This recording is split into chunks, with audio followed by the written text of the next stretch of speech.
भाषण शीर्षक धन्यवाद ब्रह्मांड और भगवान श्री कृष्ण। सभी सम्माननीय अतिथियों, प्रिय बंधुओं, बहनों और उपस्थित महानुभावों को मेरा सादर प्रणाम। आज इस पावन अवसर पर मैं अपने हृदय की गहराइयों से ब्रह्मांड और भगवान श्री कृष्ण का आभार प्रकट करने के लिए खड़ा हूँ। ये कोई साधारण धन्यवाद नहीं है, ये एक गहन अनुभूति है, एक आत्मिक स्पंदन है जो मेरे अंतरतम से फूट पड़ा है। सबसे पहले मैं उस अंत ब्रह्मांड को नमन करता हूँ जिसने हमें अस्तित्व प्रदान किया। ये ब्रह्मांड जिसमें अनगिनत आकाशगंगाएं हैं, अनगिनत ग्रह, नक्षत्र और जीवन के असंख्य रूप हैं, एक अद्भुत रहस्य है। ये ब्रह्मांड न केवल हमारे भौतिक जीवन का आधार है, बल्कि हमारे आध्यात्मिक उत्थान का माध्यम भी है। हम जब अपने चारों ओर देखें, सूर्य की किरणें, वायु की ठंडक, जल की शीतलता, पृथ्वी की स्थिरता, सब कुछ हमें बिना किसी शर्त के मिलता है। ये सब ब्रह्मांड की करुणा है। इसका हर अंश हमें जीवन देता है, हमें संभालता है और हमें आगे बढ़ने की प्रेरणा देता है। धन्यवाद ब्रह्मांड, तुमने हमें जीवन दिया, अनुभव करने की क्षमता दी, सीखने का अवसर दिया और हर चुनौती में छुपा हुआ वरदान दिया। तुम्हारी असीमित संभावनाओं के कारण ही हम अपने सपनों का विस्तार कर पाते हैं। अब बात करते हैं भगवान श्री कृष्ण की। योगेश्वर श्री कृष्ण, लीला पुरुषोत्तम, प्रेम और करुणा के साक्षात स्वरूप। भगवान श्री कृष्ण का जीवन हमें सिखाता है कि कैसे कठिन से कठिन परिस्थितियों में भी मुस्कुराया जाए, कैसे धर्म का पालन किया जाए, कैसे प्रेम किया जाए और कैसे संसार के मोह से ऊपर उठकर अपने कर्तव्यों का निर्वाह किया जाए। मथुरा की गलियों से लेकर कुरुक्षेत्र के रणक्षेत्र तक श्री कृष्ण का जीवन अद्भुत शिक्षाओं से भरा पड़ा है। बाल कृष्ण के रूप में उनकी चंचलता, युवा कृष्ण के रूप में उनका मधुर प्रेम और गीता के उपदेशक के रूप में उनका गंभीर तत्व ज्ञान, हर रूप में वह हमारे पथ प्रदर्शक हैं। श्री कृष्ण का धन्यवाद इसलिए भी कि जब जीवन में संघर्ष आता है और हम डगमगाते हैं, तब गीता का एक श्लोक हमारे भीतर अदम्य साहस भर देता है। जब मन विक्षिप्त होता है, तब योगस्था कुरु कर्माणि की याद हमें स्थिरता प्रदान करती है। जब मोह और माया में हम उलझते हैं, तब श्री कृष्ण की वंशी की मधुर ध्वनि हमें हमारी आई आत्मा की पुकार सुनने की प्रेरणा देती है। हे श्री कृष्ण, आपके कारण ही हमें यह बोध होता है कि जीवन एक खेल है जिसमें हम केवल पात्र हैं। आपने हमें सिखाया कि न तो सफलता पर गर्व करना चाहिए, न ही असफलता पर शोक करना चाहिए। सब कुछ क्षणभंगुर है, केवल कर्म हमारा अधिकार है और फल की चिंता करना हमारा काम नहीं। आज मैं अपने छोटे से जीवन में जो कुछ भी अच्छा अनुभव कर पाया हूँ, प्रेम, मित्रता, विश्वास, सफलता, शिक्षा, परिवार, सबके पीछे कहीं न कहीं आपकी अनुकंपा छिपी है। जब कभी जीवन ने कठिन प्रश्न पूछे, आपने उत्तर दिया। जब राहें धुंधली हुई, आपने प्रकाश दिखाया। जब हिम्मत टूटने लगी, आपने गीता के जान से फिर से खड़ा कर दिया।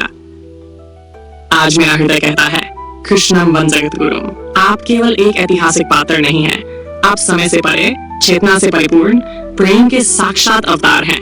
आप ही हमारे भीतर हैं, आप ही हमारे बाहर हैं और ब्रह्मांड भी जो इतना विराट है, वही तो आपका विस्तार है। जिस प्रकार हर बूंद समुद्र से जुड़ी है, उसी प्रकार हम सब इस ब्रह्मांड के और आपके ही अंश हैं। ब्रह्मांड और श्री कृष्ण को धन्यवाद देना स्वयं को धन्यवाद देने जैसा है, क्योंकि जब हम शुक्रगुजार होते हैं, तब हम जीवन के प्रति, सृष्टि के प्रति, अपने अस्तित्व के प्रति सजग हो जाते हैं। हम छोटे छोटे चमत्कारों को पहचानने लगते हैं। एक फूल का खिलना, एक बच्चे की हंसी, एक मित्र का सहारा, एक प्रेमी की मुस्कान, और तब हमें एहसास होता है कि हम किस अनमोल उपहार के बीच जी रहे हैं। कृष्ण का प्रेम कोई सीमित प्रेम नहीं है। वह प्रेम है जो वृंदावन की गलियों में बहता है। वह प्रेम है जो कुरुक्षेत्र में धर्म का घोष करता है। वह प्रेम है जो गीता के प्रत्येक श्लोक में अमृत बनकर टपकता है। वह प्रेम जो हमारे दुख में साथी बनता है, हमारी खुशी में नृत्य करता है, हमारी गलतियों को क्षमा करता है और हमारे उत्थान के लिए सदैव कार्यरत रहता है। जब हम कृष्ण को धन्यवाद कहते हैं, हम केवल किसी मूर्ति को नहीं, बल्कि स्वयं जीवन के मूल उत्सव को धन्यवाद दे रहे होते हैं। हम स्वीकार कर रहे होते हैं कि ये जीवन एक वरदान है, ये क्षण एक अवसर है, ये यात्रा एक सौंदर्यपूर्ण यात्रा है। धन्यवाद ब्रह्मांड, धन्यवाद श्री कृष्ण। आपने हमें यह अवसर दिया कि हम इस सुंदर दुनिया में कुछ रच सकें, कुछ सीख सकें, कुछ दे सकें, कुछ पा सकें। आपने हमें यह सिखाया कि जीवन केवल भौतिक उपलब्धियों का संग्रह नहीं है, बल्कि ये एक आध्यात्मिक यात्रा है, एक यात्रा भीतर से बाहर तक और फिर बाहर से भीतर तक। प्रिय श्रोताओ, जब भी जीवन में कठिनाई आए, जब भी निराशा घेर ले, जब भी अंधकार छा जाए, बस एक क्षण के लिए आंखें बंद करिए और कृष्ण का स्मरण करिए, उनकी मुस्कान को याद करिए, उनका मधुर वचन सुनिए, मां शुच, शोक मत करो। और तब आप पाएंगे कि भीतर से एक प्रकाश फूट पड़ा है, एक नई ऊर्जा, एक नया उत्साह, एक नई शक्ति आपको आगे बढ़ने के लिए प्रेरित कर रही है। ये ब्रह्मांड और श्री कृष्ण का ही आशीर्वाद है कि हम हर दिन एक नए सवेरे का स्वागत कर सकते हैं। हर दिन एक नई आशा लेकर आता है, हर रात एक नई शांति लेकर आती है। प्रकृति का हर स्वरूप, नदी, पर्वत, आकाश, वायु हमारे साथ संवाद कर रहा है।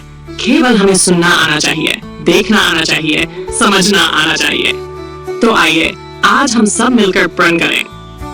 हम कृतज्ञ बनेंगे, हम ब्रह्मांड की दी हुई प्रत्येक अनुभूति का आदर करेंगे, हम भगवान श्री कृष्ण के उपदेशों को अपने जीवन में उतारेंगे, हम प्रेम, करुणा, सेवा और सत्कर्म के पथ पर चलेंगे, हम अपने भीतर के कृष्ण को पहचानेंगे और प्रकट करेंगे। अंत में मैं अपने शब्दों को श्री कृष्ण की वाणी से विराम देना चाहता हूँ। यदा यदा हि धर्मस्य ग्लानिर्भवति भारत, अभ्युत्थानधर्मस्य तदात्मानं सृजाम्यहम्। जब जब धर्म की हानि होती है और अधर्म का उत्कर्ष होता है, तब तब मैं स्वयं प्रकट होता हूँ। और आज भी जब हम अपने भीतर धर्म, प्रेम, सत्य और चेतना का दीप जलाते हैं, तो वही श्री कृष्ण हमारे हृदय में अवतरित होते हैं। तो आइए अपने जीवन को उनका एक सुंदर यज्ञ बना दें। हर सांस में कृष्ण, हर कर्म में कृष्ण, हर भावना में कृष्ण का स्मरण करते हुए हम आगे बढ़ें। धन्यवाद ब्रह्मांड, धन्यवाद श्री कृष्ण। जय श्री कृष्ण, जय ब्रह्मांड, जय जीवन। अगर आप चाहे तो मैं